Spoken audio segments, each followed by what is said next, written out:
चलिए आज बात करते हैं एक ऐसे साम्राज्य की जिसकी नींव जितनी मजबूत थी उतनी ही खूनी भी। ये कहानी है प्राचीन भारत के शक्तिशाली मगध साम्राज्य पर राज करने वाले पहले राजवंश हर्यक वंश की। और यकीन मानिए, इसकी कहानी जितनी शानदार है उतनी ही डरावनी भी। और यहीं से वो सवाल उठता है जो इस पूरी कहानी के दिल में है। क्या वाकई एक साम्राज्य की नींव हत्या पर रखी जा सकती है?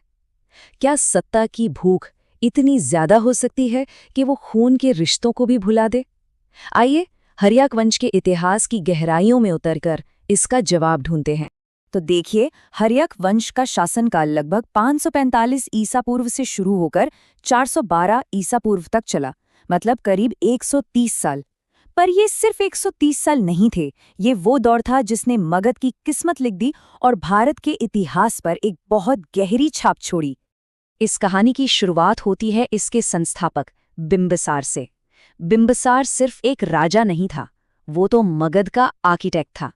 एक ऐसा शासक जिसके दिमाग में साम्राज्य बनाने का एक बिल्कुल साफ, एक सोचा समझा प्लान था। बिंबिसार को एक खास उपाधि दी गई थी, श्रेणिक।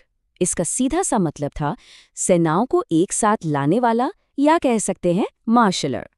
ये सिर्फ एक नाम नहीं, बल्कि उसकी मिलिट्री पावर और जबरदस्त मैनेजमेंट स्किल्स का सबूत था। तो बिंबिसार का सीक्रेट वेपन क्या था? उसकी मशहूर त्रय नीति। ये एक 3 स्टेप फॉर्मूला था। पहला, शादी करो, दूसरा, जंग लड़ो, और तीसरा, दोस्ती निभाओ।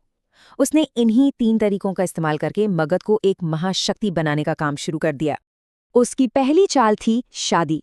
उसने कोसल की राजकुमारी से शादी की और दहेज में पूरा का पूरा काशी मिल गया। फिर शक्तिशाली लिच्छवी और पंजाब के राजघरानों में शादी करके उसने मगध की सीमाओं को पश्चिम और उत्तर से एकदम सुरक्षित कर लिया। मतलब हर शादी एक पॉलिटिकल जीत थी। लेकिन जहां जरूरत पड़ी, उसने तलवार भी उठाई। उसने अपने पड़ोसी राज्य अंग को जंग में हराकर मगध में मिला लिया। पर वो ये भी जानता था कि दोस्ती की ताकत क्या होती है। जब अवंती के ताकतवर राजा प्रद्योत बीमार पड़े, तो बिंबिसार ने अपना सबसे बेहतरीन डॉक्टर जीवक उनके इलाज के लिए भेज दिया। दोस्ती और दुश्मनी का क्या शानदार खेल था ये। लेकिन जिस साम्राज्य को बिंबिसार ने इतनी समझदारी से बनाया, उसका अंत बहुत ही क्रूरता से हुआ। 492 ईसा पूर्व में सिंहासन की भूख में अंधे होकर उसके अपने ही बेटे अजातशत्रु ने उसकी हत्या कर दी। और यहीं से उस खूनी परंपरा की शुरुआत हुई जो इस वंश की पहचान बन गई। और इस तरह कहानी का अगला अध्याय खून से लिखा गया। बिंबिसार के बाद तख्त पर बैठा उसका बेटा अजातशत्रु, और वो अपने पिता से बिल्कुल अलग था, कहीं ज्यादा आक्रामक, कहीं ज्यादा निर्दयी। अजातशत्रु को कुनिक नाम से भी जाना जाता था। अब देखिए, पिता का नाम था श्रेणिक, जिसका मतलब बिल्कुल साफ था, लेकिन कुनिक का मतलब, वो आज भी एक पहेली है।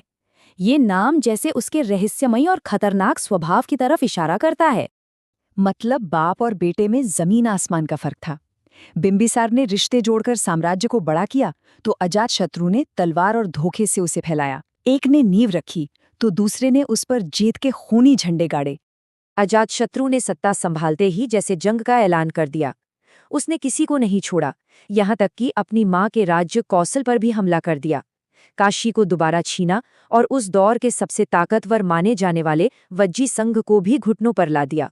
वज्जी संघ को हराना कोई बच्चों का खेल नहीं था, तो अजातशत्रु ने अपने सीक्रेट वेपन्स निकाले। उसने रथ मूसल यानी ब्लेड लगे रथ और महाशिलाकंटक यानी पत्थर फेंकने वाली विशाल मशीनें जैसे उस जमाने के सुपर वेपन्स का इस्तेमाल किया। वो जीतने के लिए किसी भी हद तक जा सकता था। लेकिन इस खूनी राजा का एक और चेहरा भी था। हैरानी की बात है कि 483 ईसा पूर्व में भगवान बुद्ध के निधन के ठीक बाद इसी अजातशत्रु ने पहली बौद्ध परिषद का आयोजन करवाया था। सोचिए, एक ही इंसान, विजेता भी और संरक्षक भी। ये उसके किरदार की शायद सबसे बड़ी पहेली है। लेकिन कहते हैं ना, खून से बनी नींव पर महल ज्यादा दिन नहीं टिकते। अजातशत्रु ने जो हिंसा का चक्र शुरू किया था, अब वही चक्र घूमकर उसे और उसके वंश को निगलने के लिए पूरी तरह तैयार था। और इतिहास ने खुद को दोहराया बिल्कुल उसी खूनी अंदाज में, जैसे बेटे ने बाप को मारा था, वैसे ही पोते ने अपने बाप अजातशत्रु की हत्या कर दी। सत्ता के लिए हिंसा का वो चक्र अब पूरा हो चुका था। और इसी वजह से बौद्ध ग्रंथों ने इस वंश को एक नाम दिया, पितृहंता वंश, यानी पिताओं की हत्या करने वाला वंश। ये एक ऐसा दाग था जो इतिहास से फिर कभी नहीं मिट सका। उदयन के बाद के राजा इतने कमजोर निकले कि वो बस नाम के शासक रह गए। आखिर में जब राजा नागदशक गद्दी पर बैठा तो लोगों के सब्र का बांध टूट गया। जनता ने ही उसे उखाड़ फेंका और उसके मंत्री को अपना नया राजा बना लिया। मतलब इस वंश का अंत किसी बाहरी दुश्मन ने नहीं, बल्कि अपनी ही प्रजा के गुस्से ने किया। तो हम वापस वहीं आ जाते हैं जहां से हमने शुरू किया था। हर्यक वंश की कहानी एक सबक है कि हिंसा से पाई गई सत्ता अपने साथ और ज्यादा हिंसा लाती है, और ये हमें सोचने पर मजबूर करता है कि क्या सत्ता और हिंसा का ये चक्र इतिहास में या फिर आज की दुनिया में कभी सच में खत्म होता है।